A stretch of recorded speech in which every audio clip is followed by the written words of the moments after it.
Anda pasti pernah kan, lagi santai-santai, tiba-tiba ikut menguap cuma karena lihat orang lain nguap. Aneh banget ya. Tapi ternyata, fenomena ini nyimpen rahasia besar tentang cara otak kita bekerja dan gimana kita semua ini sebenarnya saling terhubung. Yuk kita bongkar bareng-bareng. Iya, beneran. Selama ini kita salah. Dari kecil kita sering banget dibilangin kalau kita menguap itu karena badan kita lagi kurang oksigen. Kedengarannya sih masuk akal banget kan? Tapi, gimana kalau saya bilang anggapan itu salah total? Ternyata nih, anggapan lama itu udah nggak relevan lagi.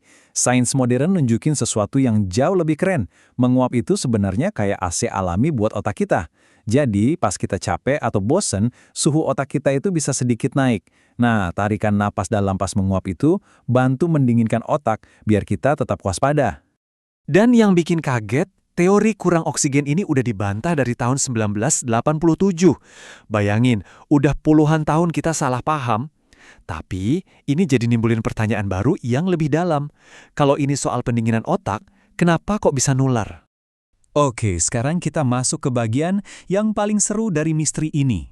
Jawabannya itu tersembunyi jauh di dalam otak kita, di sebuah sistem yang luar biasa canggih. Nah, inilah biang keladinya, sistem saraf cermin. Anggap aja ini tuh sel-sel otak yang punya rasa empati. Sel-sel ini tidak cuma nyala pas kita gerak, tapi juga ikut nyala seolah-olah kita lagi ikutan gerak pas kita lihat orang lain ngelakuin sesuatu. Jadi pas Anda lihat orang menguap, boom, neuron-neuron ini langsung aktif. Di dunia medis, fenomena ini bahkan punya nama keren loh, yaitu ekofenomena. Ini istilah buat tindakan meniru yang kita lakukan secara otomatis, tanpa sadar.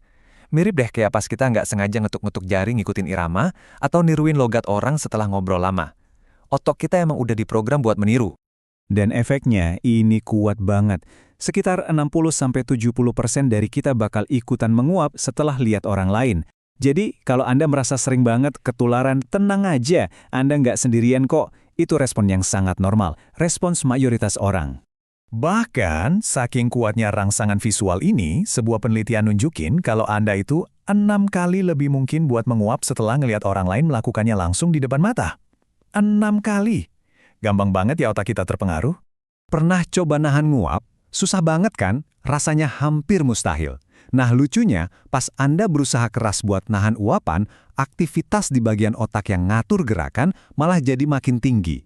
Jadi makin dilawan, dorongannya justru makin kuat. Seolah-olah otak kita maksa. Udah nguap aja. Tapi tunggu dulu, ini bukan cuma soal refleks tiru-tiru biasa. Fenomena ini ternyata adalah jendela ke sesuatu yang jauh lebih dalam dari diri kita, kemampuan kita untuk berempati. Para ilmuwan sekarang percaya kalau kecenderungan kita buat tertular uapan itu berhubungan erat sama empati, yaitu kemampuan kita buat paham dan ikut ngerasain apa yang orang lain rasakan. Jadi ini bukan sekedar niru, ini soal koneksi. Dan ini ada buktinya. Kita itu jauh lebih gampang ketularan uapan dari keluarga atau teman dekat dibanding dari orang asing yang nggak kita kenal. Semakin kuat ikatan emosional kita sama seseorang, semakin aktif juga saraf cermin kita buat merespons mereka. Nah, bukti yang paling kuat mungkin datang dari sebuah penelitian yang hasilnya wah luar biasa. Para peneliti menemukan kalau anak-anak di bawah usia 4 tahun itu ternyata kebal. Mereka nggak bisa ketularan menguap. Loh, kok bisa gitu? Apa yang beda dari otak mereka? Jawabannya, lagi-lagi, soal empati. Ternyata, di usia segitu, jalur-jalur di otak mereka untuk bisa memahami perasaan orang lain itu memang belum matang. Jadi, kemampuan buat ketularan nguap ini benar-benar tumbuh seiring dengan kemampuan kita buat terhubung secara sosial dan emosional. Tapi ceritanya nggak berhenti di manusia aja.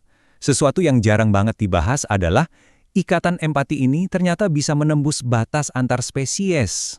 Betul sekali.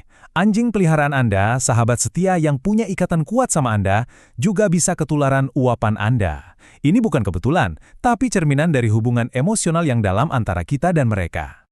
Sekarang, ayo kita mundur sejenak, jauh ke masa lalu, ke akar evolusi kita, buat ngerti kenapa refleks sesederhana ini bisa bertahan ribuan tahun lamanya. Para ahli evolusi percaya kalau menguap yang menular ini dulunya berfungsi sebagai alat buat menyamakan perilaku satu kelompok, sebuah cara komunikasi tanpa kata yang sangat krusial buat nenek moyang kita. Coba bayangin deh sekelompok manusia purba yang hidup di alam liar. Satu orang menguap karena lelah, yang artinya tingkat waspadanya lagi turun. Uapannya itu lalu nular ke seluruh kelompok, dan ini berfungsi kayak alarm tanpa suara untuk bareng-bareng ningkatin lagi kewaspadaan, nyamain waktu istirahat, dan akhirnya memperkuat ikatan sosial mereka biar bisa bertahan hidup. Jadi, apa artinya semua ini? Artinya, setiap kali Anda tanpa sadar ikut menguap, itu lebih dari sekedar refleks biasa. Itu adalah gema dari masa lalu evolusi kita. Sebuah bukti nyata bahwa otak kita, pada dasarnya, memang dirancang untuk terhubung, merasakan, dan menyelaraskan diri dengan orang-orang di sekitar kita. Nah, setelah mendengar semua ini, ada satu pertanyaan terakhir buat Anda. Coba jujur deh. Dari tadi, sudah berapa kali Anda nahan-nahan rasa ingin menguap pas lagi dengerin penjelasan ini?